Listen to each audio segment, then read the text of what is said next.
In this video, I want to talk about neurological rewiring strategies to mitigate rejection sensitivity dysphoria in autistic husbands. Now, if you're married to an ASD husband and it feels like even the smallest criticism can trigger an emotional explosion or a shutdown or defensiveness or deep despair, then this video is for you. Because what many couples call overreacting is often something much more neurological than moral. Your husband is not reacting to your words alone. No, his nervous system is reacting as if rejection equals danger. And when that happens, the brain can enter what psychologists sometimes call an amygdala hijack, which is a catastrophic neurological response where the emotional centers of the brain overpower reasoning, perspective taking, and emotional regulation. And in those moments, your husband feels abandoned, defective, unsafe, humiliated, and emotionally annihilated. Even if all you said was, can we talk about what happened earlier? Now, this doesn't excuse harmful behavior, but it radically changes how we understand it. Because this is not simply stubbornness. It's not necessarily manipulation either. And it's not proof that he doesn't love you. What's going on is this is a neurological rejection sensitivity amplified by autistic processing differences, trauma history, emotional blindness, and chronic shame accumulation. And the good news is this: the brain can be retrained. So today we're going to talk about neurological rewiring strategies that help autistic husbands reduce catastrophic rejection responses, stabilize emotional volatility, and create greater emotional safety inside the neurodiverse marriage. Now let's talk about what rejection sensitivity dysphoria feels like internally. Many neurotypical wives interpret these reactions as intentional emotional aggression. But internally, many autistic husbands experience something very different. The experience often feels closer to sudden emotional collapse, panic, flooding, humiliation, or neurological terror. The brain rapidly converts "something went wrong" into "I'm failing," then into "she's disappointed," then into "she regrets marrying me," then into "I'm unsafe," all within seconds. This is why relatively small relational moments can escalate into defensiveness, stonewalling, rage, shutdowns, circular arguments, self-hatred, and even emotional paralysis. The nervous system becomes overwhelmed before the cognitive brain can organize reality. And here's the important neurological piece. The amygdala does not process nuance very well under threat. Its job is survival, not relational accuracy. So once the husband's brain perceives emotional danger, it begins prioritizing self-protection over connection. This is why logic often fails during escalation. The husband is no longer fully operating from reflective cognition. He's operating from survival circuitry. Now, let's talk about why autistic husbands are especially vulnerable to this. Most autistic men grew up accumulating years, sometimes decades, of social failure experiences. Repeated messages like, "well, you're too sensitive," or "why are you so awkward," or "you missed the point again," or "why can't you just communicate normally? What's wrong with you?" Over time, the nervous system develops hypervigilance towards criticism.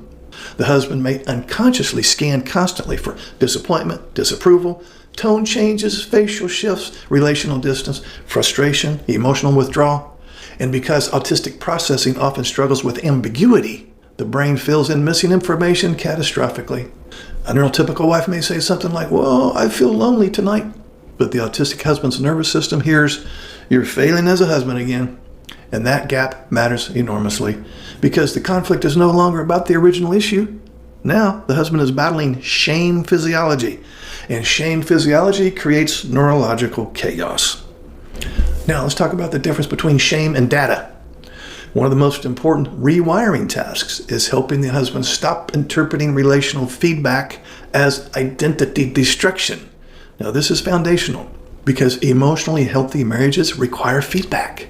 But rejection-sensitive nervous systems interpret feedback as condemnation.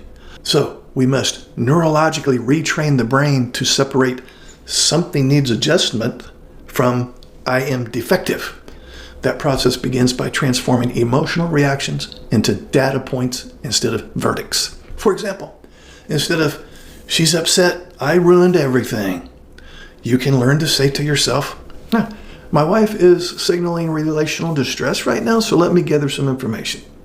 That sounds simple, but neurologically it's massive because cognitive reappraisal interrupts catastrophic interpretation patterns. It teaches the brain, this is uncomfortable but not fatal. Over time, this weakens automatic shame pathways and strengthens reflective processing. Now let's talk about physiological grounding before communication. Now, this concept is critical. You can't regulate emotionally while physiologically flooded.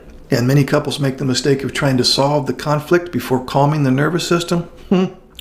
That never works. When the husband's heart rate spikes, cortisol surges, breathing shortens, muscle tension rises, the brain loses access to flexible relational thinking. So before communication strategies, we need grounding strategies.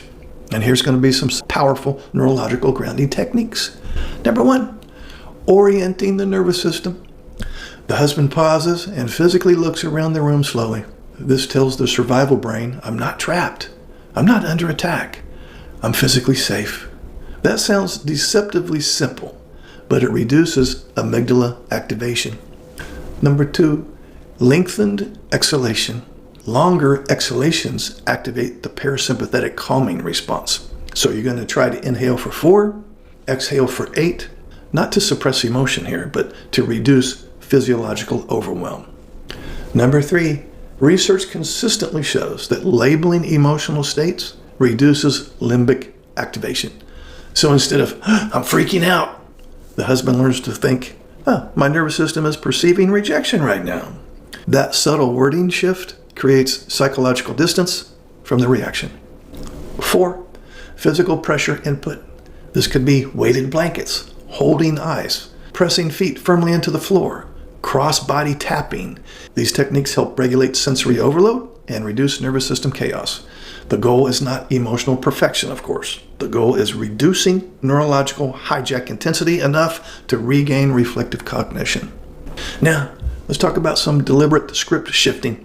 We're going to move into one of the most powerful rewiring strategies, script shifting.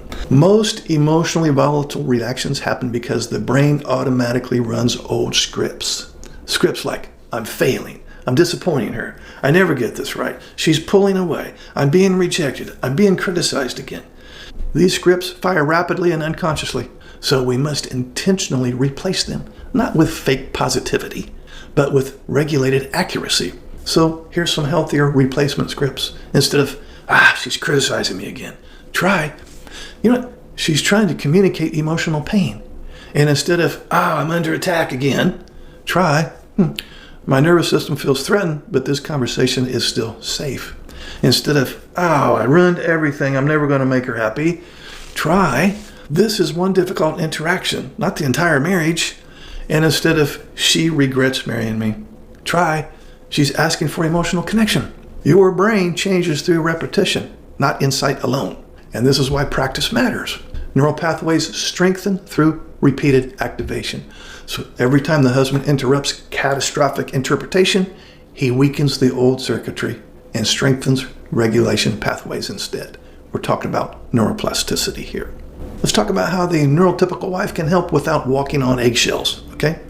This is where many wives feel exhausted, and why wouldn't they? Because they think, so now I have to never say anything upsetting? No, emotional safety is not the same thing as emotional avoidance, okay? The goal is not eliminating accountability. The goal is reducing unnecessary nervous system threat. Those are different things. A neurotypical wife can help by softening startup intensity, using collaborative language, separating behavior from identity, avoiding global statements, and signaling relational stability during conflict. For example, instead of, well, you never listen to me, try, I want us to slow down because I don't think we're understanding each other right now. And instead of, you're impossible to talk to, try, I think your nervous system may be overwhelmed right now. That language decreases shame activation. And when shame decreases, defensiveness also decreases. This creates a bridge across the neurodiverse empathy gap.